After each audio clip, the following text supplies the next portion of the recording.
Mais qu'est-ce que ça veut dire obéir à ses parents? Quel est le cadre qu'Allah m'a fixé? Comment est-ce que je sais si j'obéis à mes parents ou si je leur désobéis? Peut-être que j'ai répondu à mes parents, peut-être que j'élève la voix sur eux, peut-être que je leur crie dessus, peut-être même, wal'iyadou billah, à notre époque, il n'y a rien d'étonnant, peut-être même que certains, ils insultent leurs parents, voire même ils lèvent la main sur eux ou ils les frappent. Et on entend parfois, wal'iyadou billah, des gens qui vont insulter, qui vont tuer leurs parents pour l'héritage. La règle, le cadre, c'est ce verset coranique. Allah Azza wa Jal, il nous dit, et ton Seigneur a décrété n'adorer que lui. Ça, c'est le droit d'Allah sur ses serviteurs. D'adorer Allah et de ne pas lui donner des associés. Et de marquer de la bonté envers les pères et mères. Si l'un d'eux ou tous deux doivent atteindre la vieillesse auprès de toi, si tes parents ils vont vieillir auprès de toi, ça veut dire quoi? Dans ta maison. Dans ta maison, ça veut dire que tu les mets pas dans une maison de retraite, comme on fait aujourd'hui, où dès que les parents ils sont vieux, on les prend, on les jette dans la maison de retraite et on vient les voir une fois dans l'année. Et tout le reste de l'année, on s'occupe pas d'eux. Non, Allah il te dit, s'ils atteignent la vieillesse, auprès de toi. Quand tes parents ils sont âgés, ils restent chez toi. Parce que quand tu étais petit, ils t'ont pas envoyé dans une pension, ils t'ont gardé chez eux et ils sont occupés de toi. S'ils atteignent la vieillesse, ne leur fais point fi, ne leur dis pas pff. Ça, juste le fait de dire mes frères et sœurs. Comprenez bien ce qu'Allah il nous demande. Le simple fait de dire à son père, pff, ça c'est interdit. Que dire de celui qui se plaint et qui dit à son père ou à sa mère, tu comprends rien, mais c'est toujours pareil avec toi, mais ceci, mais cela. Allah il t'a interdit de juste dire pff. Et ne les brusque pas, mais adresse-leur des paroles respectueuses. Et par miséricorde, abaisse pour eux l'aile de l'humilité et dis, invoque pour tes parents, ô mon Seigneur, fais-leur à tout de miséricorde, comme ils m'ont élevé tout petit. Et il n'y a que lorsque tu seras toi-même un père de famille, ou lorsque tu seras, ma sœur, une maman, que tu vas comprendre la valeur de ta mère et de ton père. Quand tu vas voir que la mère, pendant 9 mois, elle te porte et elle subit les difficultés. Elle subit des coups de ta part.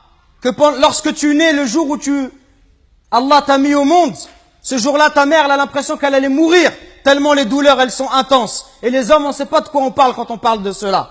Il n'y a qu'une femme qui peut l'expliquer. Quand ta mère, pendant 2 ans, elle t'a allaité, elle dormait pas la nuit. Pendant 2 ans, tu lui as perturbé son sommeil. Quand tes parents, à 4 heures du matin, ils sont levés pour aller travailler, pour t'acheter des vêtements. Quand lorsque tu es malade, ta mère, elle trouve pas le sommeil. Même quand tu as 30 ou 40 ans, si tu rentres à 1 heure du matin, ta mère, elle t'attend encore pour demander de tes nouvelles ou pour te préparer à manger. Qui va se comporter avec toi si c'est pas ta mère et ton père? Qui va se comporter comme ça avec toi? Et nous, on est gentils avec nos copains. À n'importe quelle heure, on répond à l'appel de nos amis qui nous demandent de l'aide, on les aide. Mais est-ce qu'on aide nos parents? Est-ce qu'on est à leur écoute? Est-ce qu'on leur donne du temps? Est-ce qu'on leur montre du respect? Les anciens, ils disaient, Zayd al-Abidin, le petit-fils de Ali ibn Abi Talib, on lui disait, toi, t'es quelqu'un de très bon avec tes parents, pourquoi tu manges jamais avec ta mère? Il dit, parce que j'ai peur, si ma mère, elle voit dans l'assiette quelque chose qu'elle a envie de prendre, et si je le prends avant elle, j'ai peur qu'Allah, il compte cela comme de la désobéissance. Et il disait rien d'étonnant à cela. Il disait, ceux qui ont vécu avant nous, ils considéraient comme un manque de respect envers les parents que d'habiter au premier étage et que de laisser habiter les parents au rez-de-chaussée. Regardez jusqu'où ça allait. Allahu Akbar. Le simple fait d'être au-dessus de sa mère, au premier étage, sa mère, au rez-de-chaussée, ils considéraient ça comme un manque de respect. Et d'autres chez les Sahaba, ils disaient, quand il y avait un scorpion qui est rentré dans un trou, il a mis sa main et il s'est fait piquer. On lui dit, pourquoi tu mets ta main alors qu'il y a un scorpion? Il dit, parce que j'ai peur que ce scorpion il sorte et qu'il ne pique ma mère. Regardez le respect. Et regardez aujourd'hui l'attitude des enfants envers les parents. Regardez ne serait-ce que le regard, les yeux.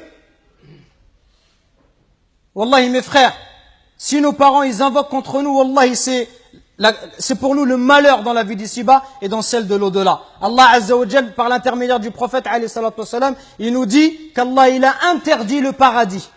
Interdit le paradis à celui qui désobéit à ses parents. Donc attention mes frères, à ne pas causer du tort à nos parents, à ne pas leur manquer de respect, mais soyons plutôt à leur écoute, soyons plutôt bons, miséricordieux pour eux. Et ceux qui doivent le plus profiter de notre générosité, de notre douceur, notre bonté, notre bon comportement, les premiers à profiter de cela, ça doit être nos parents. Parce que viendra un jour où ils vont partir, Et le jour où ils vont partir, tu vas regretter. Et tu vas dire, ah, si je pouvais encore faire du khair à mon père, si je pouvais encore faire du khair à ma mère.